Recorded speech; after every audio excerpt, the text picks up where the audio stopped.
I know you really wanted to win, but you went for it, finished second. How do you feel about things? I feel really good. I'm sure everyone saw, but I poured my heart into that one. I wasn't attached to anything, but yeah, you're right. I wanted that one really bad.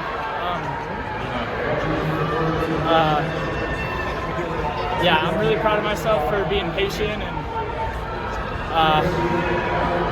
being, no hesitancy in the beginning.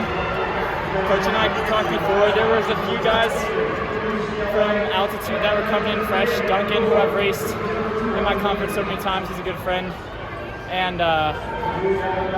Gilman.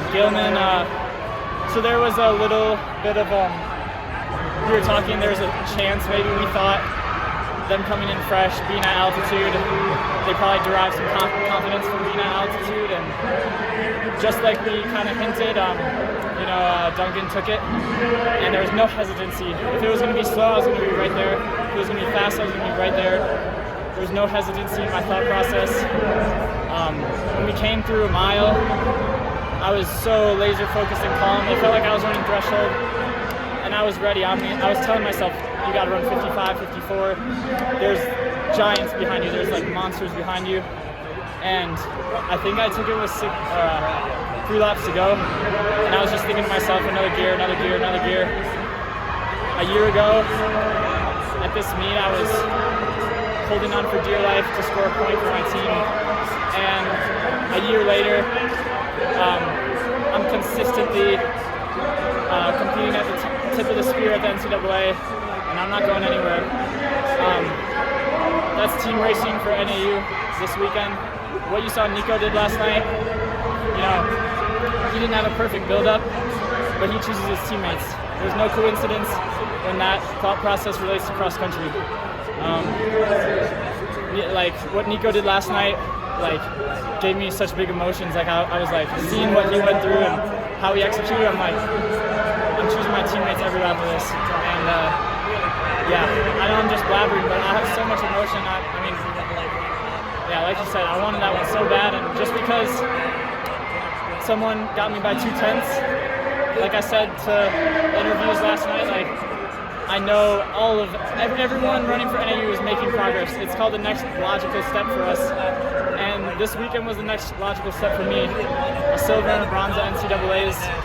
I'm just going to carry that platform to the next stage of my running career, and I really hope my competitors and everyone around respects me putting my heart out there in races. I know there would be some critiques with how we executed last night, but that's racing for team, trusting your heart, and just making other people hurt. We're not attached to outcomes, so if that sacrificed us getting second or first, we collectively did our job. And I got blessed with a great race tonight, and yeah, I wanted that win, but in my heart I'm happy. I know what that means. When you walked out the track, when Coach Smith gave you a big hug, what did he say to you?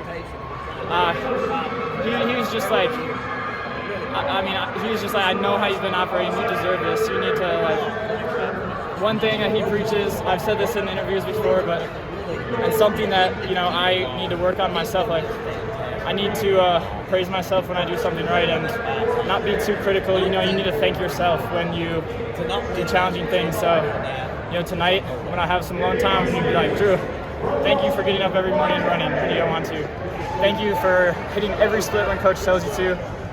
Thank you for putting your heart out there and not being afraid of missing your target and not getting what you want. And every athlete needs to sit with that. I know that's a little abstract, but in your own way, you need to thank yourself before you move to the next stage. You need to thank yourself. 3 straight top 3 finishes, cross, 5K here, 3K.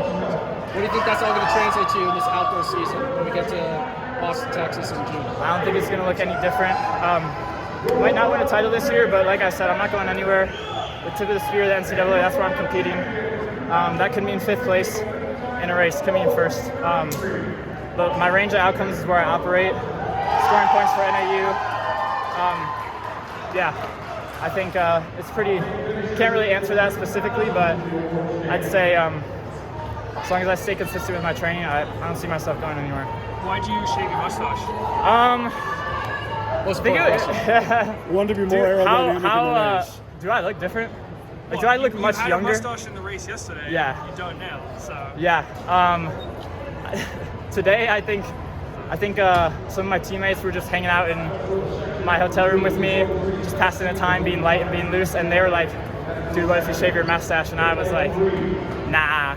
And I thought about it for 13 seconds, and you know, I came a new man to the facility. When you fresh shave, you feel like smiling. Like, I just feel like showing off the teeth. I